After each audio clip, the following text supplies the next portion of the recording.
اعوذ باللہ من الشیطان الرجیم بسم اللہ الرحمن الرحیم رب اشرح لی صدری ویسر لی امری واحلل عقدۃ من لسانی یفقہوا قولی اللہم صل علی محمد وآل محمد وعجل فرجہم۔ مومنین کرام، انشاءاللہ آپ خیر و عافیت سے ہوں گے۔ آپ کی خدمت میں مختلف اوقات میں مختلف موضوعات عرض کیے جاتے ہیں۔ انہی میں سے ایک ٹاپک جس کو ہم نے شروع کیا تھا وہ امامت کا موضوع ہے، اور اس حوالے سے ہم مختلف جہات سے گفتگو آپ کی خدمت میں کر رہے ہیں۔ ایک جو عنوان آپ کی خدمت میں عرض کرنا شروع کیا تھا وہ یہ کہ جو لوگ امام حق کی جگہ لیتے ہیں اور مشروع حکومت نہیں رکھتے، قانونی لحاظ سے اسلام میں جو قانونی حکومت ہے اس سے باہر نکل کے حکومت لیتے ہیں، جن کو سلاطین جائر کہا گیا ہے، غاصب حکمران کہا گیا ہے، ظالم حکمران کہا گیا ہے۔ یہ سب ٹرمینالوجیز ہیں، اصطلاحات ہیں جو اہل البیت علیہ الصلوۃ والسلام نے بیان کی، اور قرآن کی روشنی میں ان کی تشریحات بیان کی اہل البیت علیہ الصلوۃ والسلام نے۔ انشاءاللہ اس حوالے سے عرض ہوگا خود ظالم حاکم، ظالم سے کیا مراد ہے؟ یعنی جو حق کے حکومت نہیں رکھتا اور حکومت کر رہا ہے۔ یعنی ضروری نہیں کہ ظالم جو دوسروں کو مار رہا ہو، یہ ٹرمینالوجی سمجھنا بہت ضروری ہے۔ خود قرآن میں بھی جو ظلم، آپ دیکھیں شرک کو ظلم کہا گیا ہے، ٹھیک ہے؟ تو ظالم حکمران، جائر حکمران جو پبلک کو حقیر سمجھتا ہو اور اس جگہ پہ آ کے بیٹھ گئے جو اس کی جگہ نہ ہو، اس کے حوالے سے عرض ہوا تھا کہ اس کی کسی قسم کی تائید، اس کی سپورٹ کرنا، یا اہل البیت علیہ الصلوۃ والسلام نے بیان کیا ہے کہ تعاون، ظالم کے ساتھ تعاون کرنا یہ خود جرم ہے، اور بہت بڑا جرم ہے۔ اس کے متعلق بہت ساری روایات ہیں جن میں سے کچھ میں نے آپ کی خدمت میں مختلف لیکچرز میں عرض کی تھی۔ اسی کے ساتھ اور بہت سارے موضوعات ہیں جو فقہ سیاسی کے اندر بیان ہوتے ہیں سلبی جہت سے، یعنی حاکم جائر، امام جائر، یعنی امام ضلالت، جس کو اللہ تعالیٰ نے پرمیشن نہیں دی اور لوگوں کی وجہ سے، لوگوں کی سپورٹ سے یا کسی بھی وجہ سے وہ معاشرے میں حاکم بن گیا، ڈکٹیٹر ہے، اس نے لوگوں کے اوپر غلبہ کر لیا ہے یا لوگوں نے اس کو بنا دیا، لیکن اس کی حکومت مشروع نہیں ہے، اللہ کی طرف سے اس کو پرمیشن نہیں ہے، یہ حاکم جائر، اس کی کسی قسم کی سپورٹ بھی ممنوع ہے۔ اچھا، پھر جو مختلف ٹاپکس بیان ہوئے ہیں ان میں سے مثلا ایک موضوع جو بیان ہوا ہے وہ یہ کہ ایسے حکمرانوں کی تعریف، مدح و ثنا کرنا یہ بھی ممنوع ہے، اور اس کے اوپر بھی خود قرآن کریم کی آیات بھی ہیں، روایات میں مکتب اہل البیت علیہ الصلوۃ والسلام نے بھی اس کے اوپر تفصیل سے بحث کیا، اور ہمارے علماء نے بھی اس موضوع کو بہت خوبصورتی سے بیان کیا۔ خود یہ موضوع اس جہت سے بھی بیان ہوئے، خود ویسے ہی تعریف کرنا کسی کی، اگر کسی میں ایک صلاحیت نہیں پائی جاتی آپ اس کی تعریف کرتے ہیں، اس کا فقہی حکم کیا ہے؟ خود گناہان کبیرہ میں بعض ٹاپکس جو ڈسکس ہوئے ہیں، مثلا کہ ایک شخص گناہ گار ہے، مستحق ہی نہیں ہے اس کی تعریف کی جائے، آپ اس کی تعریف کر رہے ہیں۔ ایک شخص اس کے اندر ایمان کی کوئی نشانی نہیں پائی جاتی، آپ اس کو کہیں کہ آپ سے بڑا مومن ہی کوئی نہیں۔ ایک شخص کے اندر فرض کریں اس کی سیاست، ایک حاکم کی سیاست اصلا شیطانی سیاست ہے یا دنیاوی سیاست ہے، آپ اس کو کہیں کہ یہ الہی سیاست ہے، اس سے بڑھ کے الہی سیاست میں نے دیکھی ہی نہیں۔ یا اس طرح سے مثلا انسان جو ہے اس طرح کی کمزوریوں کا شکار ہو جائے، اور معاشرے میں آپ دیکھیں آج ہمارا معاشرہ بہت ساری مشکلات کا شکار ہے، ان میں سے ایک بہت بڑی مشکل یہ ہے کہ نااہل لوگوں کی تعریفیں کرنا، یہ بیماری ہماری سوسائٹی میں عام ہوتی جا رہی ہے۔ اچھا، اس بیماری میں آپ دیکھیں عوام بھی گرفتار ہے، خواص بھی گرفتار ہے، اور علماء بھی، خاص الخاص لوگ جو ہیں، علماء حتیٰ جو مذہب کے نمائندے ہیں وہ بہت گرفتار نظر آ رہے ہیں، ان میں یہ مشکل بہت زیادہ نظر آ رہی ہے۔ اور پھر خصوصاً مذہبی سیاسی تنظیمیں شیعہ کے اندر بھی اس وقت ایسی موجود ہیں، اہل سنت کے اندر بھی موجود ہیں جو یہ کام کرتے ہیں۔ آپ نے بہت سارے علماء کے ایسے کلپ سنے ہوں گے کہ جو ایسے سیاسیوں کی تعریفیں کر رہے ہیں اور اس طرح سے تعریف کر رہے ہیں، کبھی ان کو امام حسین علیہ السلام سے ملا رہے ہیں، یعنی دنیا دار سیاسی لوگوں کو، کہ جن کی سیاست کا کوئی تعلق امام حسین علیہ السلام سے نہیں ہے، اور جن کی سیاست بالکل الہی نہیں بلکہ شیطانی سیاست ہے، ان کے متعلق ایسے، ان شخصیات کے متعلق ایسے القابات شیعہ علماء بیان کر رہے ہوں گے، یہ آپ کو کلپس ایسے نظر آئیں گے بہت سارے۔ آپ دیکھیں کہ بعض علماء نے اس کے اوپر درس خارج بھی ہیں، بہت سارے علماء کے، خود مدح کرنا، جو حق کے مدح نہیں رکھتا، حق کے تعریف نہیں رکھتا، اس کے اوپر درس خارج ہیں۔ یعنی درس خارج شیعہ کے ہاں مجتہدین وہ درس دیتے ہیں کہ جس میں ہائی لیول کی اسپیشلائزیشن ہوتی ہے، یعنی وہاں پہ پی ایچ ڈی لوگ بیٹھے ہوئے ہوتے ہیں، مجتہد وہاں پہ آراء پیش کر رہا ہوتا ہے اور تفصیل سے اپنی رائے دیتا ہے، ٹھیک ہے. وہاں پہ جا کے فقہاء نے اس موضوع کو تفصیل کے ساتھ بیان کیا کہ ایک دفعہ یہ ہے کہ ایک تعریف، خود آپ تعریف کس جگہ پہ کر سکتے ہیں، ایک شخص میں ایک کوالٹی نہیں ہے لیکن آپ اس میں وہ کوالٹی بیان کر رہے ہیں، اور ایک دفعہ یہ ہے کہ اس میں وہ غلط ہے اور اس کو آپ اچھا بنا کے پیش کر رہے ہیں، یہ اس سے بڑا جرم ہے. یہ تفصیل سے موضوع بیان ہوا. اور بعض علماء نے خصوصاً جہاں پہ سیاست شروع ہوتی ہے، چاہے جو بھی سیاسی ماحول جہاں پر بھی ہو، وہاں پہ یہ کام بہت زیادہ ہوتا ہے. جس طرح آج ہمارے پاکستان میں آپ دیکھیں نا، بہت سارے شیعہ علماء بھی سیاست زدہ ہیں، بہت سیاست زدہ ہیں، مذہب سے زیادہ ان کے اوپر سیاست کا رنگ چڑھ چکا ہے. وہ مذہب کے نمائندے اب کم ہیں، سیاسی پارٹیوں کے نمائندے زیادہ. یہ آپ کو بہت زیادہ نظر آئے گا، اور یہ بہت بڑی آفت ہے. اور پھر اس آفت کی وجہ سے کئی آفات وجود میں آ رہی ہیں، بہت ساری آفات. مثلا یہی تعریفیں ان حکمرانوں کی کرنی جو ہماری سوسائٹی کے اندر، جن کا کردار سب کو پتہ ہے، اور حد سے زیادہ تعریفیں کرنی، اور ایسی تعریفیں کرنی جس سے ان سے کوئی تعلق ہی نہیں، جو ان میں چیزیں پائی ہی نہیں جاتی. یہ اس سیاست زدگی کا نتیجہ ہے. خود یہ موضوع جو ہے مدح کرنا، تعریف کرنا، میں نے آپ کی خدمت میں جو عرض کیا کہ فقہ سیاسی میں یہ موضوع تفصیل سے بیان ہوتا ہے. سیاست کے جو اسلامی سیاست کے ٹاپکس جو ہیں ان میں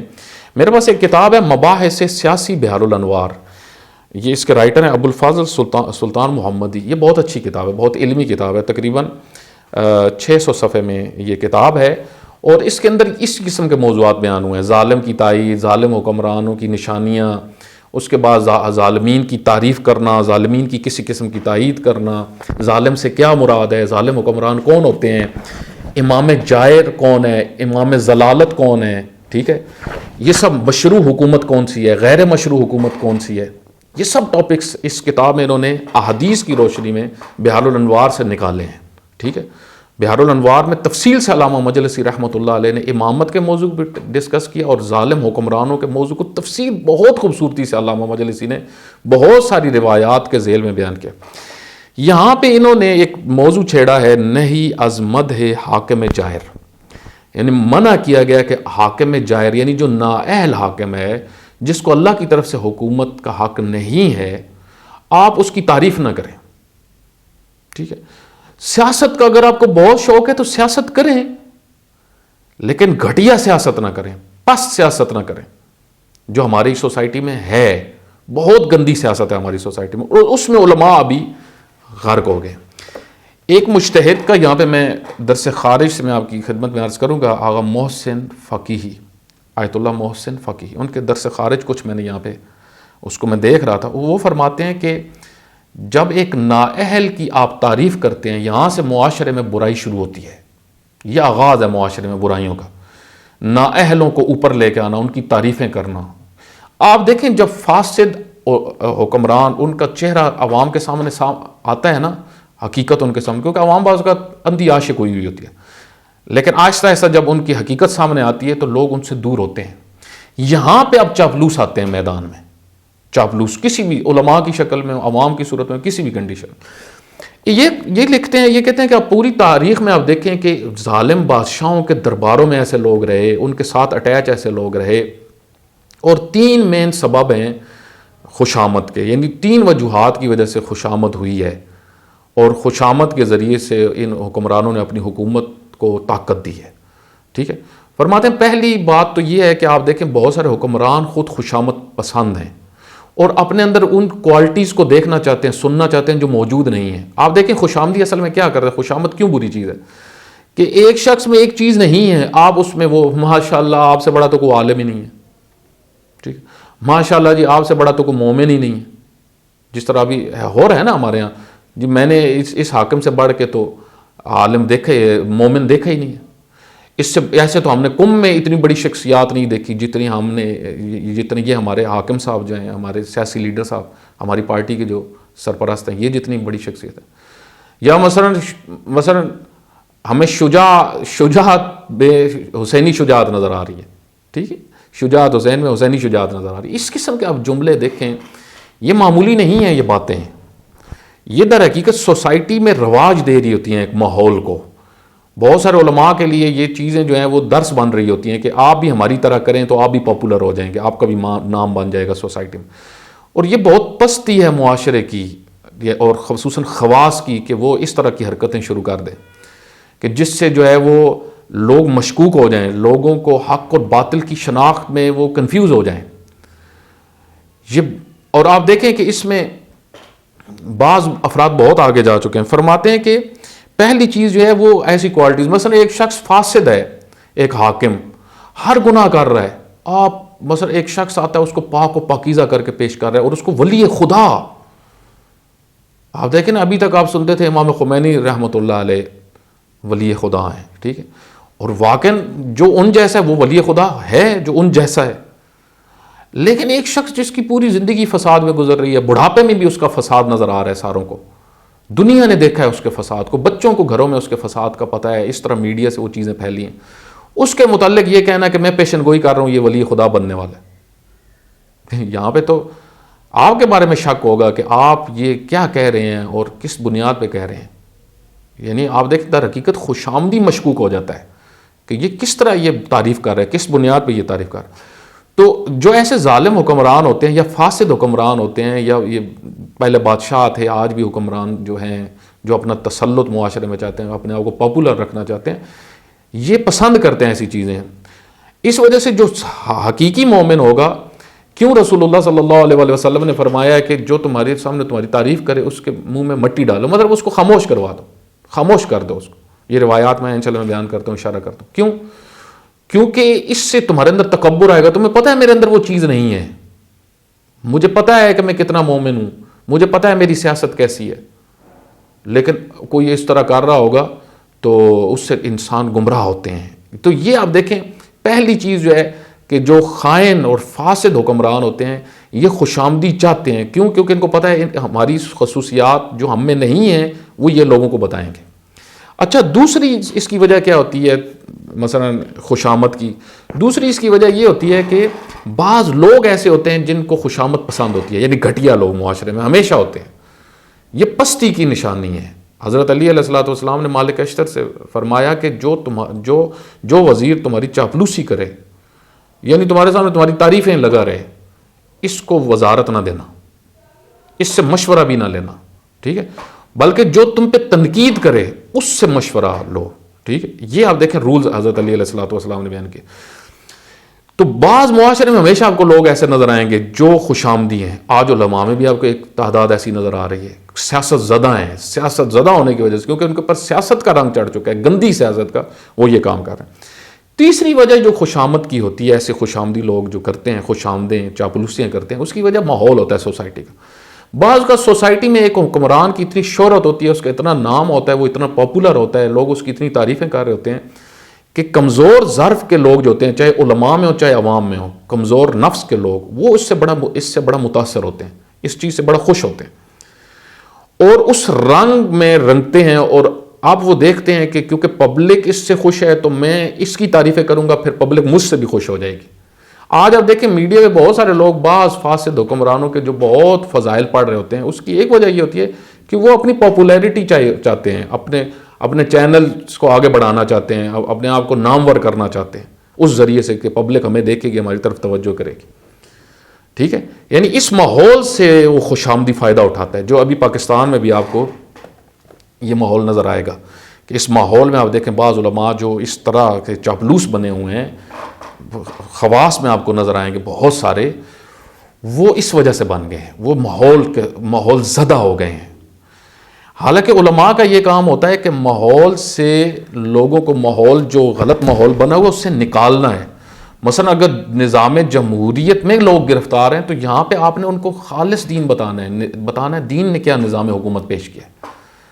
دین نے صالحین کی حکومت کا تذکرہ کیا ہے، دین نے نظام امامت کا تذکرہ کیا ہے اور صالحین کی طرف رخ کرنے کی بات کی ہے، ٹھیک ہے. یہ 3 سبب ہوتے ہیں، بہت اہم ہیں کہ جس وجہ سے چاپلوسیاں کرتے ہیں. اچھا، اب ہم بعض روایات آپ کی خدمت میں اور کچھ آیات بھی میں آپ کی خدمت میں عرض کرتا ہوں. سب سے پہلے جو علماء نے بیان کیا، مثلا یہ آیت بہت سارے مراجع نے درس خارج کے اندر بھی اور مختلف علماء نے تحقیقات میں پیش کیا، وَلَا تَرْكَنُوا إِلَى الَّذِينَ ظَلَمُوا فَتَمَسَّكُمُ النَّارُ. یہ سورہ ہود کی 113 نمبر آیت ہے کہ ظالمین کے بارے میں اپنے اندر رکون نہ رکھو، نرمی مت رکھو، یعنی ایسی بات نہ کرو جس کی وجہ سے لوگوں میں ظالم کے متعلق، یعنی ایک نااہل کے متعلق، ایک فاسد کے متعلق نرمی محبت پیدا ہو. ایسا رویہ اختیار نہ کرو. کیوں؟ کیونکہ اگر تم یہ کرو گے، رکون کرو گے ظالم کے بارے میں، تو آگ تمہیں بھی لے لے گی، کیونکہ وہ اس کو آگ نے لیا ہوا ہے، اس کے ظلم کی وجہ سے، اس کی نااہلی اور فساد کی وجہ سے، اور وہ جو حق نہیں رکھتا حکومت کا اس کو لینے کی وجہ سے، وہ جس جہنم میں وہ جل رہا ہے دنیا میں ہی، وہ تمہیں بھی وہ آگ لے لے گی. اس وجہ سے تم نے اس کی طرف رکون نہیں کرنا. رکون کو گناہ نے کبیرہ میں ذکر کیا گیا ہے، ظالم کی طرف رکون رکھنا. اس ظالم سے مراد میں نے آپ کی خدمت میں عرض کیا ہے، یعنی وہ نااہل جو حق نہیں رکھتا حکومت کا. وہ اکثر علماء نے اس کے متعلق بیان کیا کہ یہ مراد ہے ظالم سے، جو سیاسیات میں بیان ہوتا ہے، اسلامی سیاست میں. اچھا، اس کے بعد آپ دیکھیں کہ ایک روایت، من مدح، رسول اللہ صلی اللہ علیہ وسلم فرماتے ہیں، من مدح سلطانا جائرا او تخففا او تزعزع لہو طمعا فی کان قرینہ فی النار. جو بھی کسی ظالم حاکم کی تعریفیں کرتا ہے، فاسد حاکم کی تعریفیں کرتا ہے، یا اس کے سامنے اپنے آپ کو خفیف کرتا ہے، جھکتا ہے اس کے سامنے، تواضع کرتا ہے اس کے سامنے، وہ اسی کے ساتھ جہنم میں ہوگا. توجہ کریے گا، اسی کے ساتھ جہنم میں ہوگا. اور اسی طریقے سے بعض روایات میں آیا ہے کہ رسول اللہ صلی اللہ علیہ وسلم نے فرمایا کہ جو تمہارے سامنے تعریف کرے، یہ بھی میں نے آپ کی خدمت میں عرض کیا کہ خود تعریف کی، ایک تو کوئی آپ کے سامنے کرے اس کی مذمت کی گئی، اور خصوصاً پھر جو ظالم بادشاہوں کی اور ظالم حکمرانوں کی تعریف کرتا ہے اس کی بہت شدت سے مذمت کی گئی. آیت اللہ ناصر مکارم شیرازی حافظ اللہ کے میں جو ہے وہ چند جو انہوں نے اس متعلق اشارے کیے ہیں، کیونکہ سنی علماء نے اور شیعہ نے سب نے یہ بحث کی ہے کہ ایسے شخص کی تعریف کرنا جو فاسد ہے اور اس کو بڑھا چڑھا کے بیان کرنا، حالانکہ آپ کو پتہ ہے کہ یہ فاسد ہے، یہ مجرم ہے، یا یہ غلط انسان ہے، یا یہ اس قابل نہیں ہے، نااہل ہے، اس قابل ہی نہیں ہے، آپ اس کی تعریف اگر کر رہے ہیں، یہ خود گناہ کبیرہ میں سے، یہ خود گناہ کبیرہ میں. فقہا نے اس کے اوپر تفصیل سے بات کی. شیخ انصاری رحمۃ اللہ علیہ فرماتے ہیں کہ یہ عقلاً ہی واضح عقل بتا رہی ہے کہ یہ کام جرم ہے، کہ ایک شخص مستحق کے مذمت ہے اور آپ اس کی تعریف کر رہے ہیں. علامہ ہلی رحمۃ اللہ علیہ فرماتے ہیں کہ ہمارے فقہا کا اتفاق ہے کہ ایسے شخص کی تعریف کرنا جو مستحق کے مذمت ہو، یہ حرام ہے، یہ خود فعل حرام ہے. آپ دیکھیں اب یہ ہماری سوسائٹی میں کس طرح ترویج پا رہا ہے یہ جرم. اور آپ دیکھیں یہاں تک بعض اہل سنت کی بھی میں نے دیکھا خوبصورت انہوں نے بھی بحث کی ہے، اور روایات کے ذیل میں انہوں نے ڈسکشن کی ہے، یہاں تک کہ خود ایک ٹاپک عرض ہوا ہے، مدح من یستحق المدح. ٹھیک ہے، ایک دفعہ یہ ہے کہ آیت اللہ ناصر مکارم شیرازی فرماتے ہیں، ایک دفعہ یہ ہے کہ ایک شخص حقدار ہے تعریف کا، آپ اس کی تعریف کرتے ہیں. ٹھیک ہے، اور ایک دفعہ ایک شخص ہے کہ جو حقدار نہیں ہے اس کی تعریف کرتے ہیں. اس متعلق فرماتے ہیں کہ روایت میں آیا ہے اہل سنت اور شیعہ کتابوں میں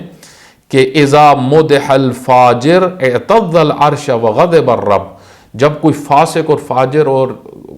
گھٹیا انسان کی تعریف کرتا ہے، مثلا ایک شخص جس کے اندر ایمان ثابت ہی نہیں ہے کہ یہ مومن والا کام اس کا کوئی ہے یا نہیں ہے،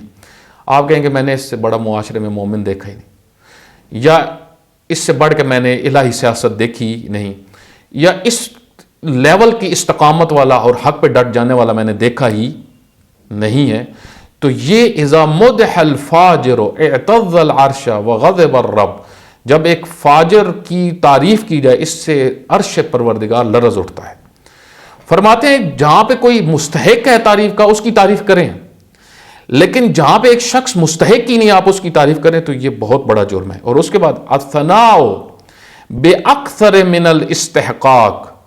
کسی کی تعریف کرنا اس کے استحقاق سے بڑھ کے. یا مکارم شیرازی حافظ اللہ کے میں نے ویب سائٹ سے نکالا ہے، ان کے بھی تفصیل سے انہوں نے موضوع یہ ڈسکس کیا. فرماتے ہیں کسی کے استحقاق سے بڑھ کے اس کی تعریف کر دینا، یعنی اس میں وہ کوالٹیز نہیں ہیں، آپ اس کی تعریف کر رہے ہیں. فرماتے ہیں یہ چاپلوسی ہے، ملکون، یہ چاپلوسی ہے. اور اس کے بعد فرماتے ہیں کہ یہ بہت مذموم، اس کے اوپر پھر تفصیل سے انہوں نے بیان کیا کہ ایاک والملک. روایت میں آیا حضرت علی علیہ السلام فرماتے ہیں خبردار چاپلوسیاں مت کرو، فإن الملک لیس من خلائق الایمان، یہ ایمان کے اخلاق میں سے نہیں ہے، یعنی جو مومن ہوگا وہ کبھی بھی چاپلوسی نہیں کرے گا۔ یہاں پہ پھر انہوں نے یہاں تک وہ روایت بھی بیان کیا کہ رسول اللہ صلی اللہ علیہ وسلم فرماتے ہیں، اور یہ سنیوں نے بھی اپنی کتابوں میں نقل کیا، احثو فی وجوہ المداحین، یعنی منہ میں مٹی ڈال دو جو تعریفیں کرنے والے ہیں، چاپلوسیاں کرنے والے ہیں، ان کے منہ میں، یعنی ان کو خاموش کروا دو، ان کو بولنے نہ دو، فوراً ایسی بات کرو کہ وہ خاموش ہو جائے۔ یہاں پہ پھر انہوں نے اس کے منفی اثرات بیان کیے ہیں کہ جب ایسے لوگوں کی تعریف، اور خصوصاً پھر انہوں نے آغا مکارم شرازی حافظ اللہ نے بیان کیا کہ جو سیاست زدہ ماحول میں ہوتے ہیں، خصوصاً ظالم حکمرانوں کی اور غلط سیاست دانوں کی جو تعریفیں کی جاتی ہیں، یہ بہت زیادہ سوسائٹیز میں ہوتا ہے، ٹھیک ہے، اور اس کے پیچھے دنیا تک پہنچنے کے لیے، دنیاوی مقاصد تک پہنچنے کے لیے، دنیاوی اموال تک پہنچنے کے لیے یہ کام کیا جاتا ہے۔ فرماتے ہیں یہ بہت زیادہ فساد اس کی وجہ سے معاشرے میں پھیلتا ہے، بہت زیادہ فساد پھیلتا ہے۔ خوب، اس کے بعد آیت اللہ محسن فقیہ کے حوالے سے میں نے جو آپ کی خدمت میں عرض کیا، انہوں نے اپنے درس خارج میں جو موضوعات ڈسکس کیے ہیں اس میں بھی یہی بیان کیا ہے کہ ایک دفعہ ایک ہے کہ جو محسن فقیہ نے اپنی کتاب اپنے درس خارج کے اندر جو بحث کیا، اس میں ایک ٹاپک یہ چھیڑا کہ آپ تعریف کریں اس کی جو تعریف کے لائق نہیں۔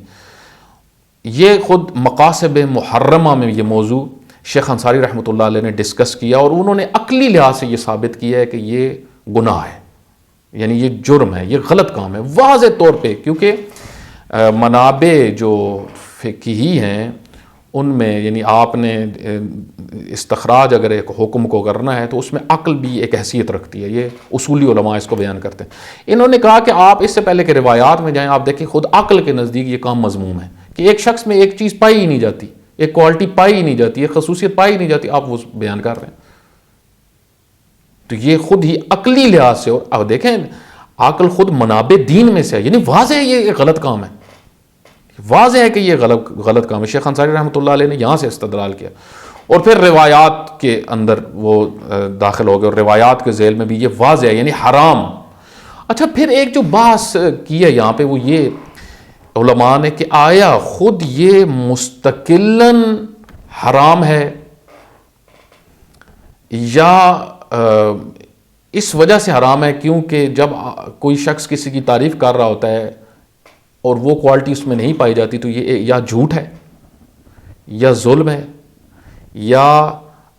تضعیف ہے، مومن ہے، یعنی یہ صورت بن جاتی ہے۔ یعنی آپ کوئی بھی شخص جب کسی کی تعریف کر رہا اور اس میں وہ کوالٹی نہیں پائی جاتی تو یہ جھوٹ بول رہا ہے۔ فرماتے ہیں یہ کیونکہ جھوٹ حرام ہے اس وجہ سے یہ تعریف حرام ہے۔ بعض کہتے ہیں کیونکہ یہ ظلم کر رہا ہے، آپ ایک ناحق کو ایک حق دے رہے ہیں وہ تعریف کر کے، یہ ظلم ہے، اس وجہ سے ظلم بھی گناہ ہے۔ آپ ایک شخص کی تعریف کر رہے ہیں اس میں کوالٹی نہیں پائی جاتی، اس سے جو کوالٹیز والے لوگ ہیں وہ کمزور ہو رہے ہیں، یہ بھی جرم ہے۔ ظالم کی تقویت ہو رہی ہے، یعنی آپ کوئی بھی شخص کسی ایسے شخص کی تعریف کرتا ہے کہ جس میں وہ کوالٹی نہیں ہے اور وہ اس میں کوالٹی بیان کر رہا ہے تو یہ تقویت ظالم ہے، اس وجہ سے بھی حرام ہے۔ یعنی یہ 4 عنوان علماء نے بیان کی ہیں جس وجہ سے خوش آمدی جرم کر رہا ہوتا ہے، حرام کام کر رہا ہوتا ہے۔ توجہ کریے گا، یہاں پہ ایک روایت ہے جس کو میں بیان کر کے نتیجے تک پہنچتا ہوں، بہت مہم ہے، وہ یہ ہے کہ من عظم صاحب دنیا، یہاں پہ محسن فقیہ نے یہ روایت اپنے درس خارج میں بیان کی ہے کہ من عظم صاحب الدنیا وَأَحَبَّهُ لِطَمَعَ دُنْيَاهُ سَخِطَ اللَّهُ عَلَيْهِ وَكَانَ فِي دَرَجَتِهِ مَعَ قَارُونَ فِي الْبَابِ الْأَسْفَلِ، جو کسی شخص کو جو دنیا کی وجہ سے، یعنی اس کی دنیا داری کی وجہ سے اس کی تعظیم کر رہا ہے، اس کو بڑا بنا رہا ہے، یا اس کی کسی چیز کو اس نے دیکھا ہوا ہے، اس کے اموال کو دیکھا ہوا ہے یا کسی چیز کو، اس کو مثلا اس سیاستدان ہے، وہ پاپولر ہے پبلک میں تو میں نے اس کی تعریف کرنی ہے، ٹھیک ہے، طمع ہے نا، یہ ایک لالچ ہے۔ سخط اللہ علیہ، اس پہ اللہ کا غضب ہوتا ہے۔ وقان فی درجتہ مع قارون، یہ قارون کے ساتھ محشور ہوگا یہ شخص، کیونکہ قارون میں طمع تھی۔ فی الباب الاسفل، بہت پستی میں جائے گا یہ، قارون کے ساتھ بہت نیچے جائے گا۔ فرماتے ہیں کہ یہاں سے بالکل واضح ہو جاتا ہے ان حدیث کی روشنی میں کہ ایسے شخص کی تعریف کرنا جو مستحق کے تعریف نہیں ہے، فرماتے ہیں یہ تو بالکل واضح جرم ہے، بالکل واضح جرم ہے۔ اور اگر کسی میں ایک شخص اچھا ہے لیکن ایک کوالٹی اس میں آپ کو نظر نہیں ہے اچھا لیکن ایک کوالٹی آپ کو اس میں نظر نہیں آ رہی، آپ اس میں وہ کوالٹی بیان کر رہے ہیں، فرماتے ہیں یہ بھی جھوٹ ہے، یہ بھی نفاق ہے۔ اور ایک شخص بالکل غلط ہے، مجرم ہے، اور آپ اس کی تعریف کر رہے ہیں، یہ فرماتے ہیں یہ تو گناہ کبیرہ میں سے ہے۔ بالکل احادیث میں یہ مطلب واضح طور پہ بیان ہوا ہے، یعنی توجہ کریں۔ اب یہاں پہ آپ اپنی سوسائٹی میں آپ آ کے دیکھیں کہ ہمارے ہاں کیا ہو رہا ہے، علماء کیا کر رہے ہیں، اس سے ہم نے بچنا ہے۔ خداوند متعال سب کو، سب مومنین کو، سب علماء کو اس حالت سے بچائے۔ اگر سیاست کرنی ہے تو پھر واقعاً الہی سیاست کریں، واقعاً وہ سیاست کریں جو اہل البیت علیہ الصلوۃ والسلام نے کی ہے، جو امام خمینی رحمۃ اللہ علیہ نے کر کے دکھائی ہے، جو آج رہبر معظم کر کے دکھا رہے ہیں، یا اچھے علماء نے جو کی ہے، چاہے جس بھی مسلک سے تعلق رکھتے ہیں، جنہوں نے دینی سیاست، خالص اور مذہبی سیاست کی ہے، وہ کریں، نہ ایسی سیاست جس سے معاشرہ بھی گمراہ ہو، جوان بھی گمراہ ہو۔ خداوند متعال ہم سب کو حقیقی معنی میں راہ اہل البیت پہ چلنے کی توفیق عطا فرمائے۔